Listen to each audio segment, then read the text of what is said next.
Plus de 5 mois se sont écoulés depuis que le camarade Mohamed Cissé a livré son témoignage poignant sur la détention de nos camarades par la junte guinéenne.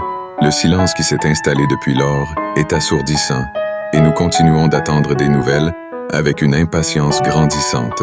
Chaque jour, l'anxiété s'intensifie alors que nous nous demandons où se trouvent nos frères et sœurs emportés par une violence tragique.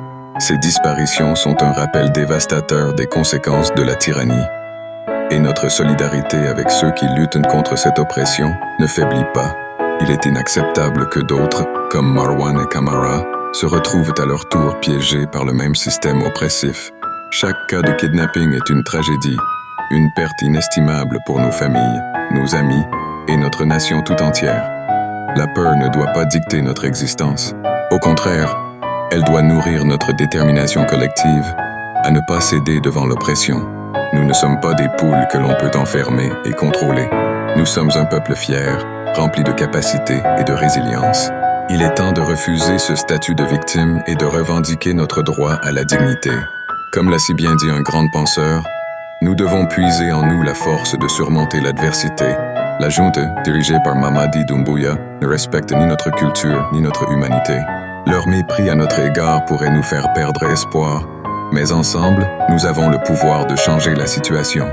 Unité dans notre lutte, nous devons rallumer la flamme de l'espoir et raviver notre désir de voir une Guinée libre de toute tyrannie. Nous aspirons à un futur où chaque Guinéen peut élire ses dirigeants sans crainte, où la démocratie n'est pas qu'un mot, mais une réalité vécue. Ensemble, plus que jamais, nous devons proclamer notre vision d'un pays juste où chacun a sa place. Vive la Guinée et sa démocratie! Ne laissons pas la peur grandir en nous. Que notre voix se fasse entendre et que notre esprit de solidarité nous guide vers un avenir où la liberté et la dignité sont protégées. En agissant ensemble, nous pouvons non seulement changer le destin de notre pays, mais aussi redéfinir ce que signifie être guinéenne aujourd'hui. Abordons l'avenir avec courage et détermination, car nous sommes forts ensemble